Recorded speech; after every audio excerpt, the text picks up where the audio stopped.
Good morning बच्चों, मैं जितेंद्र कुमार शर्मा स्वागत करता हूं आपका आज की कक्षा में। आज की कक्षा में बच्चों हम पढ़ने वाले हैं कक्षा 5 की पर्यावरण अध्ययन की पुस्तक अपना परिवेश का छठा अध्याय, जिसका नाम है बीज बना पौधा।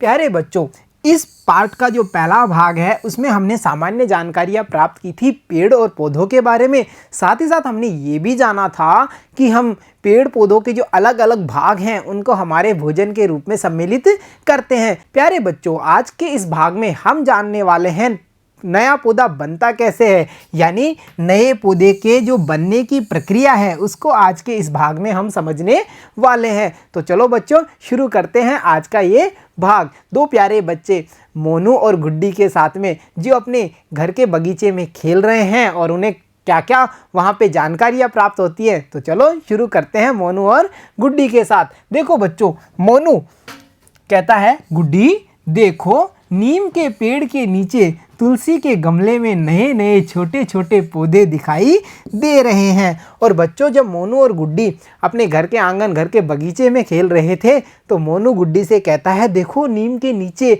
और जो तुलसी का गमला है उसमें छोटे छोटे नए नए पौधे दिख रहे हैं। और यहाँ हम देख पा रहे हैं उन्हीं छोटे पौधों की इमेज जो पूरी तरह खिले भी नहीं हैं, अभी ज़मीन से निकले ही हैं। दिख रहा है ना सभी को, एक छोटा सा पौधा जिसमें हमें पत्तियां भी नहीं दिखाई दे रही, बिल्कुल नया पौधा जो अभी अभी जन्म लिया है। तो देखो गुड्डी क्या कहती है, गुड्डी कहती है हाँ भैया बहुत सारे पौधे हैं। भैया ये पौधे कहाँ से आए, इनको यहाँ कौन लाया।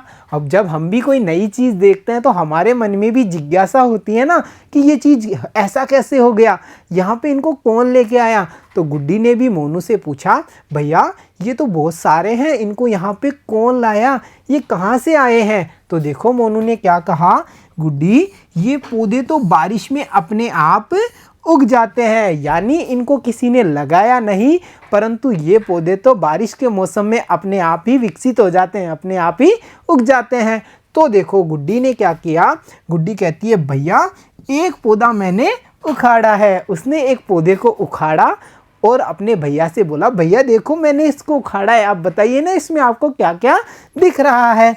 तो बच्चों यहाँ हम देख पा रहे हैं गुड्डी के द्वारा उखाड़े हुए उस छोटे से पौधे को, दिख रहा है ना सभी को। बच्चों इस पौधे को जब ध्यान से देखते हैं और मोनू ने भी जब इस पौधे को देखा तो उसने पाया कि इस पौधे में जो जड़ें हैं वो दिख रही हैं। साथ ही साथ बच्चों जब उसने इस पौधे को ध्यान से देखा तो उसे पता चला कि जड़ों में एक बीज भी दिख रहा है।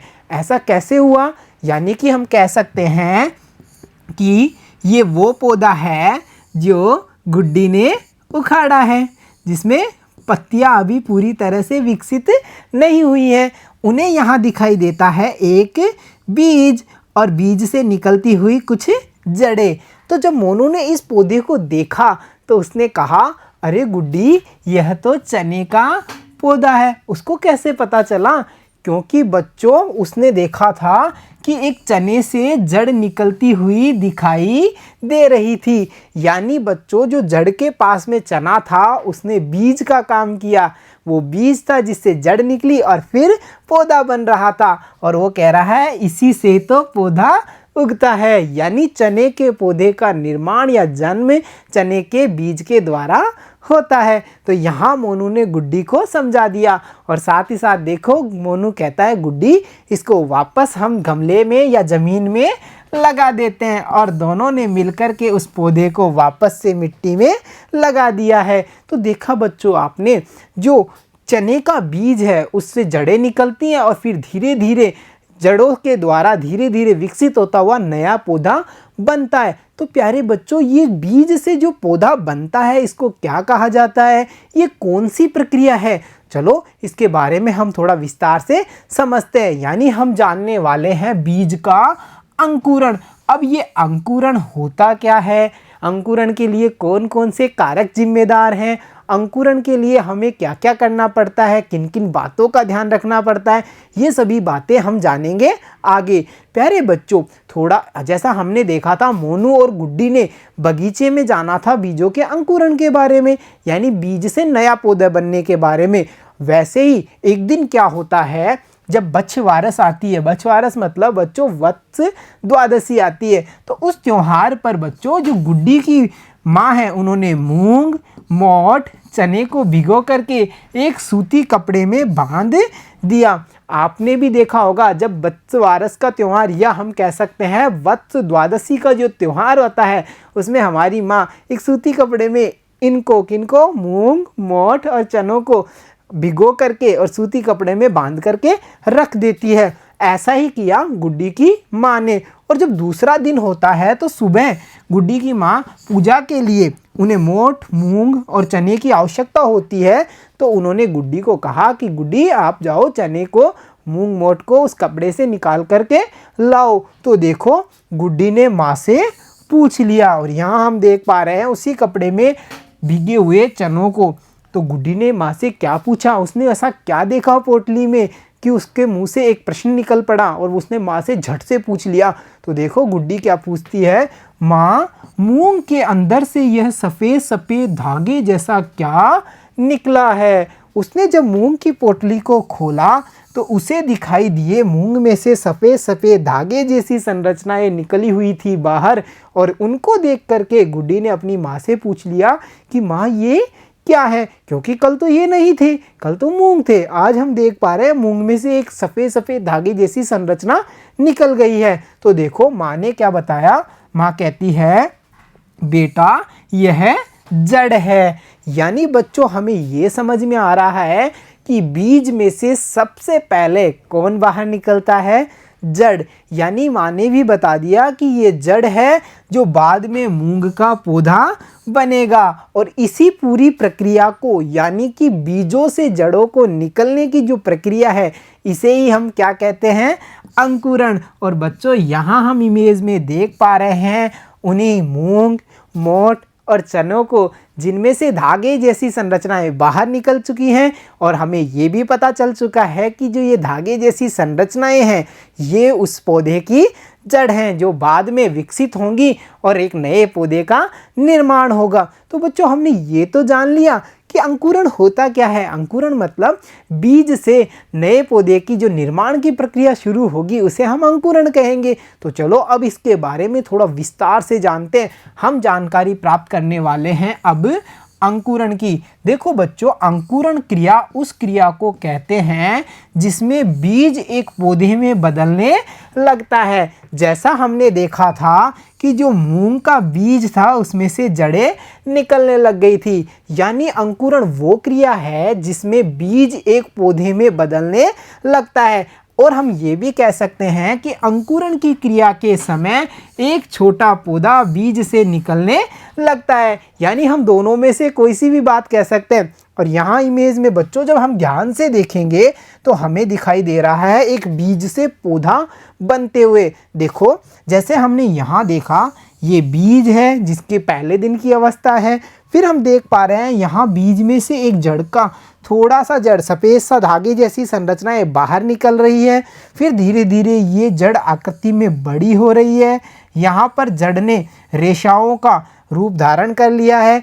धीरे धीरे जो बीज था उसका ऊपर वाला जो परत थी वो यहाँ पे गिर चुकी है और धीरे धीरे निर्माण होता है पत्तियों का। और फिर यहाँ हम देख पा रहे हैं अंतिम अवस्था में उस बीज से एक पौधे का निर्माण हो चुका है। तो बच्चों ये जो पूरी प्रक्रिया है यानी बीज से पौधा बनना यहाँ से यहाँ तक, यानी बीज से जो पौधा बनेगा उस प्रक्रिया को हम कहेंगे अंकुरण। तो बच्चों हमने ये जानकारी तो प्राप्त कर ली कि अंकुरण होता क्या है, परंतु हमें ये भी तो पता होना चाहिए कि ये अंकुरण की जो प्रक्रिया है इसके लिए कौन कौन से कारक, कौन कौन सी बातें हमें ध्यान रखनी है। तो देखो बच्चों यह मुख्य रूप से तब होता है जब बीज को आवश्यक पदार्थ और वातावरण मिल जाता है। बच्चों ऐसा नहीं कि किसी भी बीज का किसी भी समय अंकुरण शुरू हो जाएगा, ऐसा नहीं होता।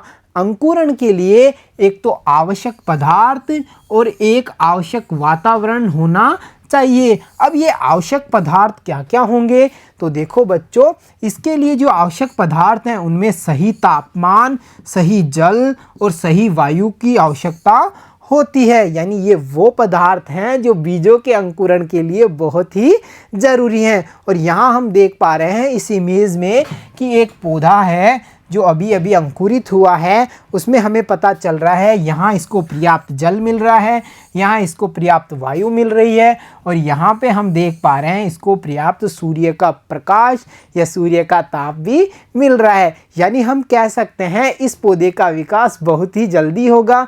और ये जो अवस्थाएं हैं, ये जो आवश्यक पदार्थ हैं, कौन कौन से, सही तापमान, जल और वायु, ये किसी बीज के अंकुरण के लिए सबसे ज़्यादा आवश्यक हैं। तो प्यारे बच्चों, अब तक के इस अध्याय से हम इतनी समझ तो बना चुके हैं कि बीजों से जो पौधा निकलता है या बीजों का जो अंकुरण होता है उसी के कारण ही तो नए पौधे का जन्म होता है। तो चलो अब देखते हैं एक प्यारा सा प्रयोग करके और हम भी जानते हैं थोड़ा और विस्तार से बीज से नया पौधा बनता कैसे है। तो देखो बच्चों, हमें यहाँ एक प्रयोग करना है। उस प्रयोग में हमें क्या करना है, एक कटोरी लेनी है सबसे पहले, और एक 2 और एक 3, टोटल हमारे पास 3 कटोरियाँ हैं। कितनी कटोरी, 3 कटोरियाँ। अब इन तीनों कटोरियों में हमें क्या करना है, तो देखो सबसे पहले हम चलते हैं पहली कटोरी के पास और पहली कटोरी में हमें मूंग, चना, मोठ के कुछ दाने लेंगे और इस कटोरी को पानी से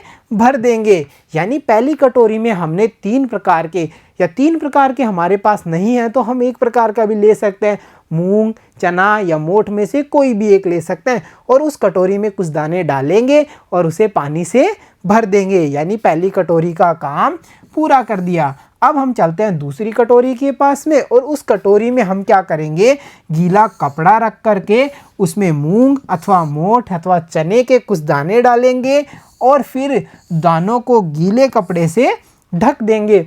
बच्चों, जहां हमने पहली कटोरी में कोई भी कपड़ा नहीं रखा है, केवल पहली कटोरी में क्या क्या है, मूंग, चना और मोठ के दाने हैं और पानी है, वहीं दूसरी कटोरी में हमने गीला कपड़ा सबसे नीचे, उसके ऊपर चने, मोठ और मूंग के जो बीज हैं या दाने हैं वो रखे हैं और उनके ऊपर यानी सबसे ऊपर हमने फिर उनको ढका है एक और दूसरे गीले कपड़े से। यानी ये हुआ दूसरी कटोरी का काम। अब बच्चों, जो हमारी तीसरी कटोरी है उसमें हम क्या करेंगे, केवल मूंग, चना और मोठ के दाने डालेंगे। यानी उसमें ना हमने कोई पानी डाला, ना किसी प्रकार का कोई गीला कपड़ा डाला है। ये तीनों कटोरियों की स्थिति हमारे सामने आ गई है। अब हम क्या करेंगे, इन कटोरियों में जो भी परिवर्तन या अंकुरण की स्थिति हमें दिखाई देगी उसे हम हमारी अभ्यास पुस्तिका में एक सारणी बना करके लिखेंगे। कैसी वाली सारणी, यहाँ देखो ऐसी, जहाँ हमने एक तरफ दिन लिखे हैं और एक तरफ हमने लिखा है उनकी स्थिति कि कटोरी 1 में क्या स्थिति रहेगी, कटोरी 2 में क्या स्थिति रहेगी और कटोरी 3 में क्या स्थिति रहेगी। जैसे पहले दिन पहली कटोरी में हमने क्या परिवर्तन देखा, दूसरे दिन पहली कटोरी में हमने क्या देखा और तीसरे दिन हमने क्या देखा, वो सब चीज़ें हमें यहाँ पे लिखनी है। प्यारे बच्चों, जब मैंने इस प्रयोग को किया तो मेरे सामने जो परिणाम आए मैं आपके साथ में उन्हें साझा करता हूँ। यानी मैं बताता हूँ जब मैंने ये प्रयोग किया और इस सारणी का निर्माण किया तो मुझे क्या क्या परिवर्तन दिखाई दिए। तो देखो बच्चों, यहाँ पे आप देख रहे हो मेरे द्वारा निर्मित एक सारणी, जिसमें जब पहले दिन मैंने कटोरी संख्या 1 को देखा जब, तो उसमें जो बीज थे, जो चने, मूंग, मोठ हमने डाले थे, उनमें कोई भी परिवर्तन आकार में मुझे नहीं दिखाई दिया। जैसे वो थे वैसे की वैसे ही वो रखे हुए थे।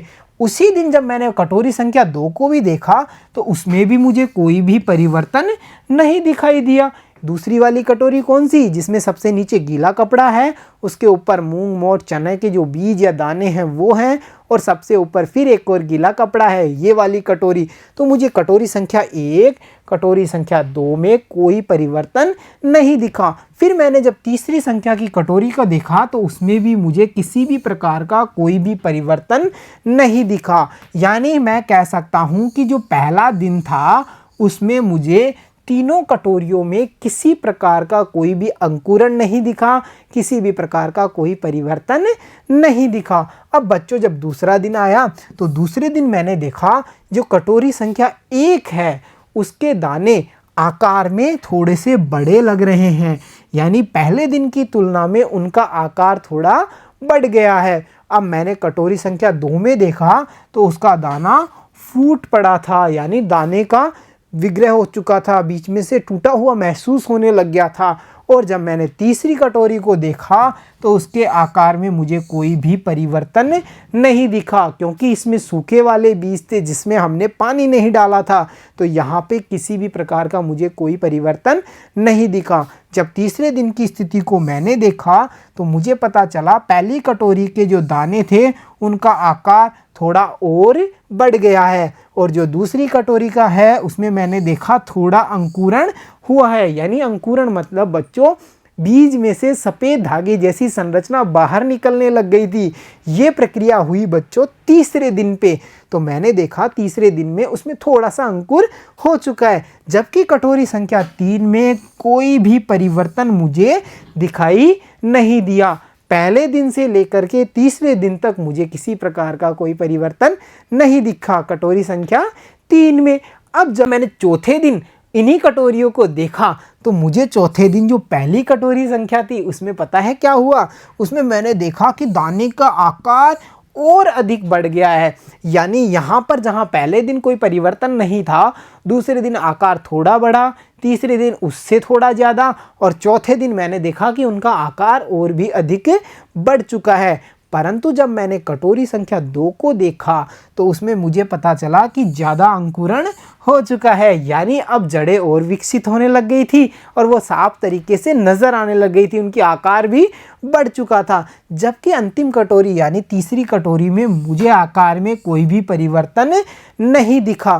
प्यारे बच्चों, जब हमने इस प्रयोग को किया और इनकी स्थितियों को हमने समझा तो आप कुछ समझ पाए या कुछ अंदाज लगा पाए कि ये सब कैसे हुआ, अंकुरण के लिए क्या क्या चीज़ें यहाँ आवश्यक थी। तो देखो एक बार हम फिर से इस प्रयोग पे पीछे से चलते हैं, यानी एक बार फिर देखते हैं इस प्रयोग को। बच्चों, कटोरी संख्या 1 में अंकुरण क्यों नहीं हुआ? क्योंकि यहाँ पर केवल कौन सी अवस्था थी? यहाँ पर केवल हमें पता है केवल यहाँ पर जल और बीज थे, यानी जल और बीज ही थे। जबकि हमने ये पता किया था कि अंकुरण के लिए ताप, वायु और जो जल है वो पर्याप्त मात्रा में होना चाहिए। यहाँ पे जल भी था, बीज भी था, परंतु कहीं भी हमें नमी या जिसे हम कह सकते हैं ना ताप और दाब वाली स्थिति, नमी जैसी अवस्थाएं यहाँ नहीं दिखी। इस कारण उनका आकार तो बढ़ा परंतु अंकुरण नहीं हुआ। यही बात अगर हम कटोरी संख्या 3 में करते हैं बच्चों, वहाँ पे हमें पता चलता है वहाँ पे केवल और केवल बीज ही थे। ना उनको जल मिला, ना उनको पर्याप्त वातावरण मिला, ना आवश्यक पदार्थ मिले, तो उनका अंकुरण संभव नहीं था। तो जैसी प्रथम दिन स्थिति थी वैसी अंतिम दिन भी उन बीजों की स्थिति रह चुकी थी। परंतु बच्चों, जब हमने कटोरी संख्या 2 को देखा तो हमें ये समझ में आया कि इस कटोरी में बीज भी थे, जल भी था और एक नमी, कहते हैं ना नमी, क्योंकि जो सूती कपड़ा था ऊपर नीचे वो उनको वायु भी पर्याप्त मिल पा रही थी, क्योंकि पानी में वायु का प्रवेश नहीं हो पा रहा था। जबकि उन कपड़ों के मध्य, गीले कपड़े के मध्य नमी का मौसम भी बना हुआ था और वायु का भी अच्छे से प्रवेश हो पा रहा था, उनको उचित ताप भी मिल पा रहा था।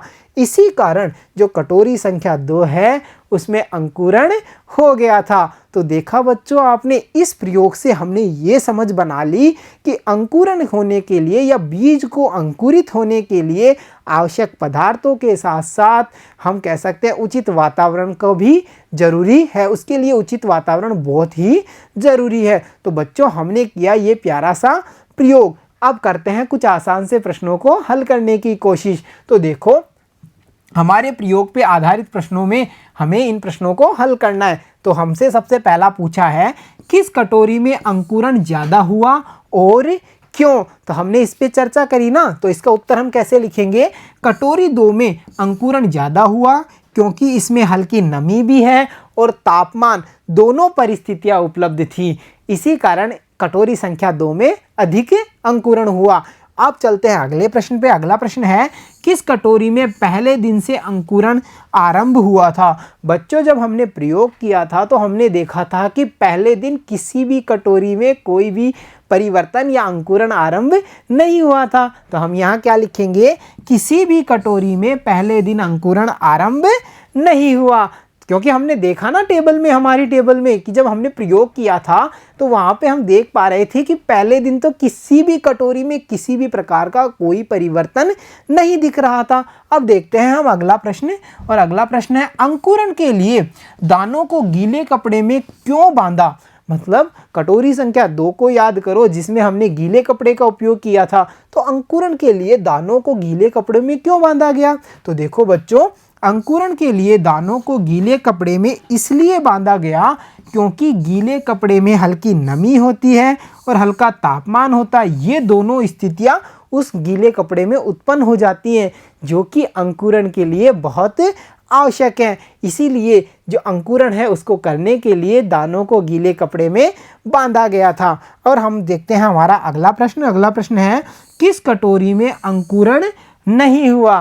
तो इसका आंसर हमें पता है ना, कटोरी संख्या 3 में किसी भी प्रकार का कोई अंकुरण नहीं हुआ। अगर हमसे पूछे क्यों नहीं हुआ तो हम क्या कहेंगे, इसलिए नहीं हुआ क्योंकि वहाँ पर ना जल था, ना नमी थी, ना तापमान था, वहाँ केवल सूखे बीज थे जिनका अंकुरण होना संभव नहीं है। तो देखा बच्चों आपने, हमने किए गए प्रयोग के आधार पे इतने सारे अभ्यास प्रश्नों को कितनी आसानी से हल कर दिया। तो चलो अब देखते हैं हम हमारा अगला अभ्यास प्रश्न, और अगला अभ्यास प्रश्न है घर में रखे अनाज के दानों में अंकुरण क्यों नहीं होता है। बच्चों, घर में रखे हुए जो अनाज के दाने हैं, चाहे वो गेहूं, बाजरा, मक्का कोई भी हो, उनमें अंकुरण क्यों नहीं होता है। तो देखो हमें ये पता है कि जो घर में रखे अनाज के दाने हैं उनमें अंकुरण इसलिए नहीं होता क्योंकि अनाज के दानों जो दाने हैं अनाज के, वो कैसे होते हैं, सूखे होते हैं। वहाँ पर उन्हें ना तो पर्याप्त नमी मिलती है, ना पर्याप्त ताप जल मिल पाता है, इसी कारण उनका अंकुरण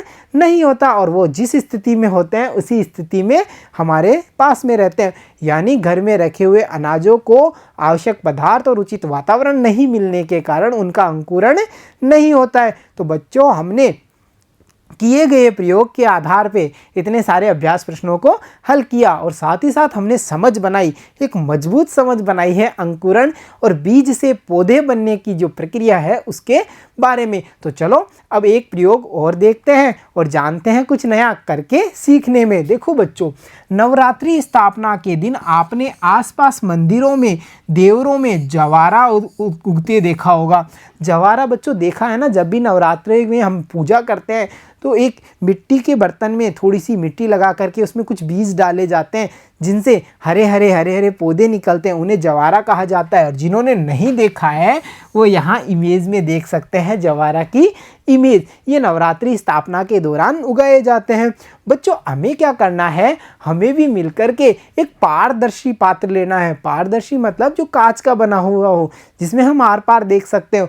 उस पात्र में हमें मिट्टी लगानी है थोड़ी, और फिर उसमें कुछ अलग अलग प्रकार के बीज डालने हैं, और फिर हमें उनमें होने वाले परिवर्तनों को देखना है, और इस टेबल यानी इस सारणी को हमें पूरा करना है। तो देखो क्या करना है, हमें अंकुरण प्रक्रिया के दौरान होने वाले परिवर्तनों का अवलोकन कर इस चर्चा कर अपनी कॉपी में लिखें। मतलब बच्चों, इस पे हमें चर्चा करनी। जैसे उस पारदर्शी पात्र में मैंने डाले चने के बीज, मूंग के बीज या मोठ के और चावल के बीज, तो मुझे ये देखना है कि पहले दिन क्या परिवर्तन होता है इन बीजों में, दूसरे दिन क्या, तीसरे दिन क्या और चौथे दिन क्या परिवर्तन होता है। यानी मुझे उनकी अलग अलग स्थितियों का अवलोकन करना है, जैसा हमने कटोरियों में किया था। तो ये कार्य आप सभी बच्चे मिलकर के अपनी अभ्यास पुस्तिका में प्रयोगों के माध्यम से करेंगे। तो प्यारे बच्चों, आज की इस कक्षा में इतना ही। मिलता हूँ आपसे अगली कक्षा में, तब तक के लिए धन्यवाद बच्चों।